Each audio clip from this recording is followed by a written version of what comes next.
بسم اللہ الرحمن الرحیم۔ میرا نام ہے مزمل حسین۔ آپ دیکھ رہے ہیں ریحان ایجوکیشن سسٹم کہ انسان کو اپنی زندگی کس طرح گزارنی چاہیے، اپنا وقت، اپنی یہ جو مختصر زندگی ہے اس کو آپ نے کیسے سپینڈ کرنا ہے، کیسے گزارنا ہے۔ اپنی زندگی میں ایسے شوق اپنائیں کہ جن کا کوئی مقصد ہو۔ پہلا مقصد تو یہ ہونا چاہیے کہ آپ اللہ کی رضا کی خاطر کام کریں، اللہ کو خوش کرنے کے لیے کام کریں۔ اس کے بعد جو ہے وہ آپ ایسا کام کریں، آپ کا ایسا شوق ہو جس میں آپ مخلوق خدا کی کام آ سکیں، مخلوق خدا کی خدمت کر سکیں۔ کوئی طالب علم ہے، اس کو بکس خرید کر دے دیں، کوئی یونیفارم دے دیں۔ اسی طرح کسی کے پاس کچھ کھانے پینے کے لیے نہیں ہے تو کسی کو کچھ آٹا، گھی، چینی یا جو بھی گھر کا سامان ہے وہ لے کر دے سکتے ہیں۔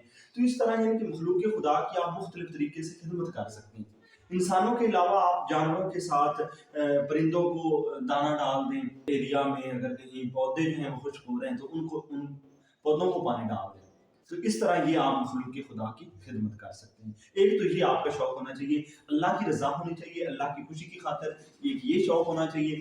آپ کا ایک شوق یہ ہونا چاہیے کہ آپ جو ہے وہ مخلوق خدا کی خدمت کریں۔ تیسرا شوق جو ہے وہ یہ ہونا چاہیے کہ آپ اپنے آپ کو اس قابل بنائیں کہ آپ جو ہے وہ کچھ کر سکتے ہیں، کچھ کرنے کے قابل ہوں، آپ کچھ کما رہے ہوں، کچھ آپ اتنا ورک کریں کہ آپ کو پتا ہو کہ مجھے اس کام سے کچھ آمدنی ملے گی۔ یعنی کہ اگر میں یہ آسان سے لفظوں میں یہ کہہ دوں کہ آپ کے اندر پیسے کا شوق ہونا چاہیے۔ پیسہ جو ہے نا یہ بھی ہونا اس دور میں اس وقت بہت ضروری ہے، تو آپ کو پیسے کا بھی شوق ہونا چاہیے۔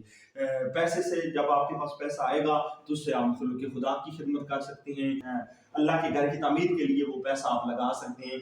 تو اس لیے پیسے کا شوق جو ہے یہ بھی ضروری ہے۔ اس کے ساتھ جو ہے یہ تین کام ہو گئے، اللہ کی خوشنودی کے لیے، اللہ کی رضا کے لیے آپ کام کریں، مخلوق خدا کے لیے کام کریں، اور جو ہے وہ آپ پیسہ کمائیں۔ پیسے کا جو شوق ہے یہ آپ کو ہونا چاہیے۔ ایسا کام کر رہے ہیں، آپ کی زندگی کا ایک ایسا مقصد ہو کہ جس سے لوگ جو ہے وہ آپ کو یاد رکھیں۔ آپ میں صبر اور برداشت ہونی چاہیے۔ آج کا آخری ٹاپک جو اہم اور ضروری بات ہے وہ یہ ہے کہ آپ کے اندر برداشت ہونی چاہیے۔ کوئی ایسے حالات بن جاتے ہیں جس میں جو ہے وہ آپ کو بہت زیادہ جو ہے وہ ضرورت ہوتی ہے برداشت کی، تو آپ صبر کا مظاہرہ کرتے ہیں، تو آپ کو خاموشی اختیار کرنی چاہیے۔ جو چوتھا شوق ہے وہ یہ ہے کہ آپ کو صبر، برداشت، یعنی کہ آپ کو خاموشی، زیادہ باتیں کرنے سے بہتر ہے کہ آپ خاموشی اختیار کریں، اور چوتھا شوق جو ہے وہ آپ میں خاموشی ہونی چاہیے۔ تو اس کے ساتھ ہی مزمل حسین کو اجازت دیجیے۔